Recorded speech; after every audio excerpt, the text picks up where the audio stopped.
یہ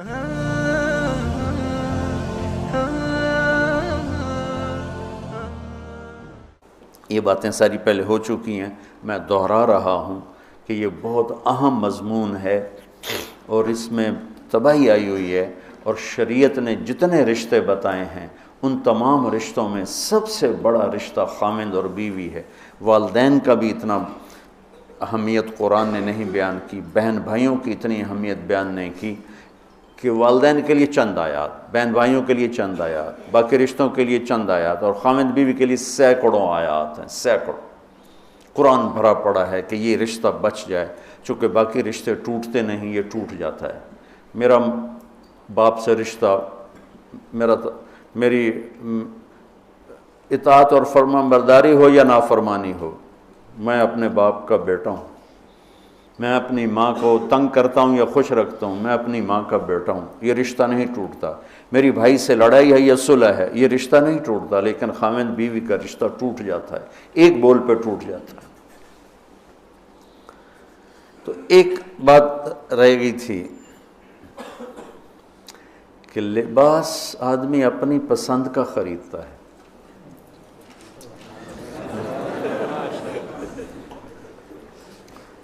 جب چھوٹا بچہ ہوتا ہے پھر تو ماں باپ پہناتے ہیں، جب وہ ہوش میں آ جاتا ہے تو وہ لباس اپنی پسند کا لیتا ہے، ماں کی پسند کا نہیں لیتا، باپ کی پسند کا نہیں لیتا ہے۔ تو لفظ لباس میں اشارہ ہے کہ والدین کو چاہیے کہ شادی میں اپنی بیٹی اور بیٹے کی پسند کا خیال رکھیں۔ یہ لفظ لباس بتا رہا ہے کہ جب ہم چھوٹے تھے ہمیں ماں باپ جو پہناتے تھے ہم پہن لیتے تھے، جب سے ہم نے شعور میں قدم رکھا ہے تو اب ہم اپنا لباس خود ہی خریدتے ہیں، چاہے وہ نیلا ہو، پیلا ہو، کالا ہو، سفید ہو۔ مجھے سفید پسند ہے، زندگی گزر گئی سفید کرتے شلوار میں۔ تو لباس میں اس بات کی طرف اشارہ ہے کہ لڑکے لڑکی کی پسند اور ناپسند کو دیکھا جائے۔ ہمارے معاشرے میں بیٹیوں سے تو پوچھتا ہی کوئی نہیں، اور بیٹوں پر بھی مسلط کرتے ہیں، ایتھے ہی کرنی ہے، بس ہمارا فیصلہ ہے۔ والدین سے کہتا ہوں اللہ کے واسطے، یہ اللہ نے شریعت نے حق رکھا ہے بچے کا، میں نے قبول کیا، لڑکا کہتا ہے، باپ تو نہیں کہتا ہے۔ تو جس نے کہنا ہے میں نے قبول کیا تو وہ قبول تو کرے۔ ایک صحابی نے آ کے عرض کی یا رسول اللہ میں نے وہ نکاح کا پیغام دیا ہے، تو آپ نے فرمایا تو نے وہ لڑکی کو دیکھا ہے؟ کہا جی نہیں۔ آپ نے کہا دیکھ لو، کہ تم نے زندگی گزارنی ہے، دیکھ لو۔ اتنی گنجائش رکھی ہے کہ لڑکا لڑکی بیٹھیں، آپس میں بیٹھیں، ایک دوسرے کو دیکھ لیں، بات چیت کر لیں، تو انہوں نے زندگی گزارنی ہے۔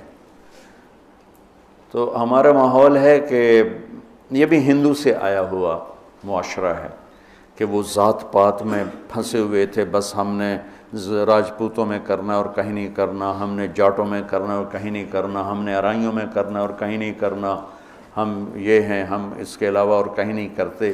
یہ پورے ہمارے ماحول میں ایک چیز رچی ہوئی ہے۔ کتنے بچے میرے پاس آتے ہیں، بچیوں کے فون آتے ہیں، ماں باپ زبردستی شادی کر رہے ہیں، میرا دل نہیں کر رہا لیکن وہ زبردستی کر رہے ہیں۔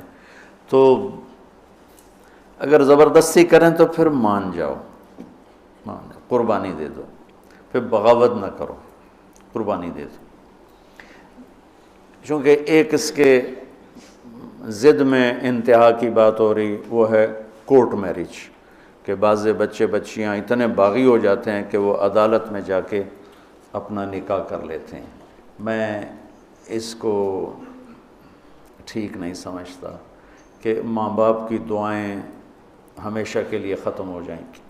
ماں باپ زیادتی کرنے پر آ گئے ہیں، مان جاؤ اور اللہ سے مانگو، اللہ پاک اس میں آپ کے لیے بہتری کی شکلیں بتائے گا۔ اس کیمرے کے ذریعے سے لوگ جو سن رہے ہیں، سارا ملک تو نہیں سن رہا ہے لیکن جو سن رہے ہیں، یہ شادی بچے کا معاملہ ہے، بچی کا معاملہ، اللہ کے واسطے پوچھا کرو، پوچھے بغیر کرنا زیادتی ہے۔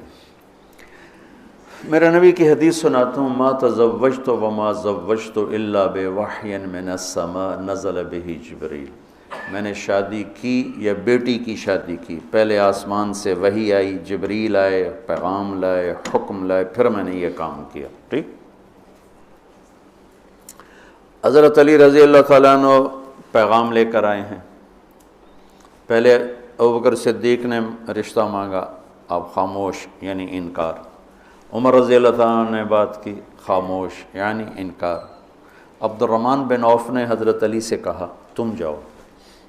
وہ فرمانے لگے میں تو بہت غریب ہوں، میرا تو گھر بھی اپنا نہیں، مجھے دے دیں گے؟ کہاں دے دیں گے، تم جاؤ۔ تو حضرت علی تشریف لائے اور آ کے بیٹھے تو شرم کی وجہ سے بولا ہی نہ گیا۔ تو آپ نے فرمایا علی کیسے آئے؟ وہ چپ۔ اب آپ کو تو پتہ تھا علی کیسے آئے، آپ تو اندر دیکھ رہے ہیں۔ تو آپ نے فرمایا لگتا ہے تم فاطمہ کے رشتے کے لیے آئے ہوگے؟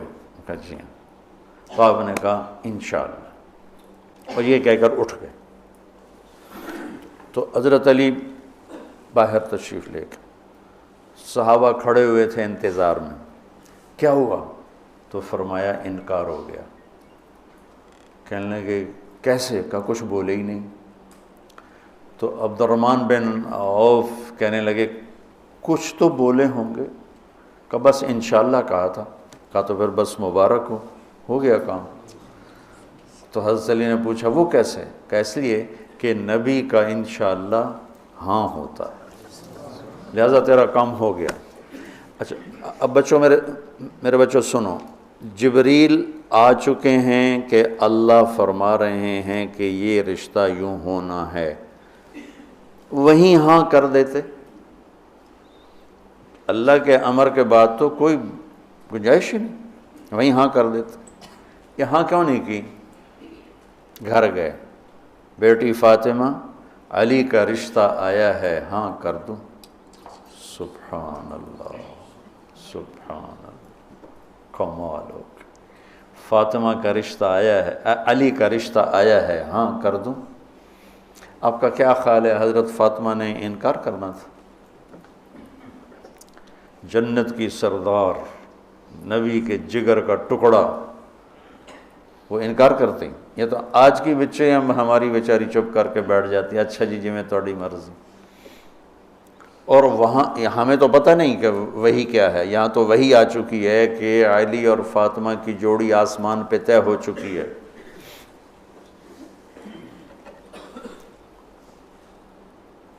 حضرت فاطمہ رضی اللہ تعالیٰ عنہ کے اقرار کے بعد آپ باہر تشریف لائے۔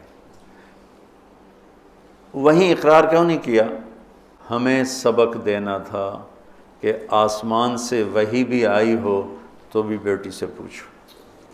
سبحان اللہ، سبحان اللہ، سبحان اللہ۔ آپ نے کہا علی بلاؤ لوگوں کو، تو وہ اس وقت مسجد بھر گئی ساری۔ تو آپ نے سامنے بٹھایا اور خود ممبر پہ کھڑے ہوئے اور فرمایا کہ لوگوں میرے پاس جبریل یہ پیغام لے کر آئے ہیں کہ میں اپنی بیٹی فاطمہ کا نکاح علی کے ساتھ کر دوں۔ پھر آپ نے خطبہ پڑھ کے فرمایا کہ علی میں نے 400 درہم کے عوض فاطمہ بنت محمد کو تیرے نکاح میں دیا، تو نے قبول کیا؟ تو انہوں نے کہا قبول، تو میں نے قبول کیا اور سجدے میں چلے گئے اور زور سے دعا مانگی، رب اوزعنی ان اشکر نعمتک التی انعمت علی وعلی والدی وان اعمل صالحا ترضاہ واصلح لی فی ذریتی انی تبت الیک وانی من المسلمین۔ یہ دعا مانگی اور اللہ کے نبی نے کہا آمین۔ آپ نے زور سے اوپر سے کہا آمین۔ پھر آپ نے سارے شرکائے نکاح کو شہد کا شربت پلایا اور کھجور کھلائی، شہد کا شربت اور کھجور کھلائی۔ تو آسمانی وحی کے بعد بھی باپ پوچھ رہے ہیں کہاں کر دوں؟ تو ہمارے پاس تو وحی نہیں ہے، اور ایک بچی نے زندگی گزارنی، ایک بچے نے زندگی گزارنی، اور ماں باپ ان کی وہ رائے کے خلاف اولاد بولے تو وہ کہتے ہیں یہ گستاخ ہو گئے ہیں، یہ نافرمان ہو گئے ہیں۔ وہ پھر وہ ان کو وہ جذباتی طور پر ان پر پریشر ڈالتے ہیں، ہم نے تمہیں بچپن میں پالا ہم نے، ماں کہتی میں تینوں دودھ پیوایا، میں تیرے پوتڑے دھوتے، آج تو میرے اگو بلینا ہے۔ وہ اماں جی میں زندگی گزارنی ہے، تسی گزار بیٹھے ہو، میں گزارنی ہے۔ ہمارے دینی حلقے ہوں یا دنیاوی حلقے ہوں، نہ کوئی بچے سے پوچھتا ہے کہ بیٹا یہاں آپ کا کر دیں، آپ کا کیا رائے ہے، نہ کوئی بچی سے پوچھتا ہے کہ بیٹی یہ رشتہ آیا ہم ہاں کر دیں، بلکہ بچیوں سے چھپا کے رشتے کیے جاتے ہیں کہ وہ بچی کو پتہ ہی نہیں ہوتا۔ ہمارے پرانے تعلق والے ذمہ دار گھرانے کی بچی کہا جی مولانا صاحب چلو ماں باپ جہاں کر دیں ٹھیک ہے، ہمارا سر جھکا ہوا ہے، اتنا تو دیکھ لیتے انسان کا بچہ ہوتا ہے۔ ایک شرابی کے ساتھ میری شادی کر دی، عمر گزر گئی میری روتے روتے، فیملی میں ہی کرنا تھا تو کوئی اور شریف بچہ دیکھ لیتے، مجھے صرف فون پہ کہا گیا کہ باسی تیری منگنی کر دیتی ہے تو فلانی تاریخ نو تیری شادی، اور وہ شرابی تھا میرا، آج تک وہ شراب پیتا۔ یہ وہ دکھتے ہوئے مسائل ہیں جن کو ہم دین کی روشنی میں دیکھتے ہی نہیں ہیں، اپنے رواج کی روشنی میں دیکھتے ہیں۔ ہمارا رواج کیا ہے، ہمارا دستور کیا ہے، اس پر ہم چلتے ہیں۔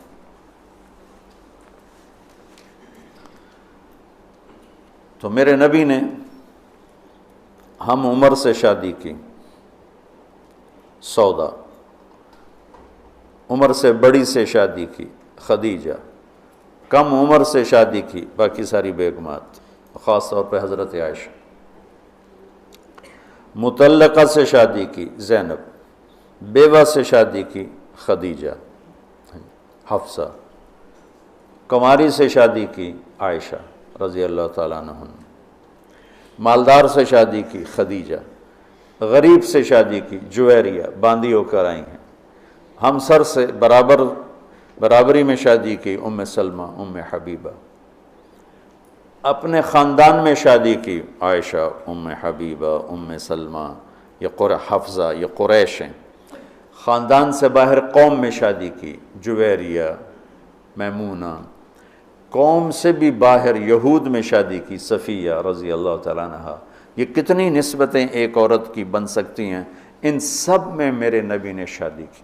اور آپ حیران ہوں گے، اپنی 3 بیٹیاں بنو امیہ کو دیں جن کے ساتھ جانی دشمنی، ابو العاص کو حضرت زینب، ابو العاص بن ربیع بن امیہ بن حرب، اور عثمان بن عفان بنو امیہ، تو پہلے حضرت رقیہ کا کیا، پھر ام کلثوم کا کیا، اور علی اپنے گھر کے تھے، خاندان کے تھے، تو ایک فاطمہ کا رشتہ ان کے ساتھ کیا۔ اور حضرت عثمان کے نکاح میں جب حضرت ام کلثوم کا بھی انتقال ہوا تو آپ نے فرمایا میری 100 بیٹیاں ہوتی اور اس طرح مرتی، 100 کی 100 عثمان کے نکاح میں دیتی۔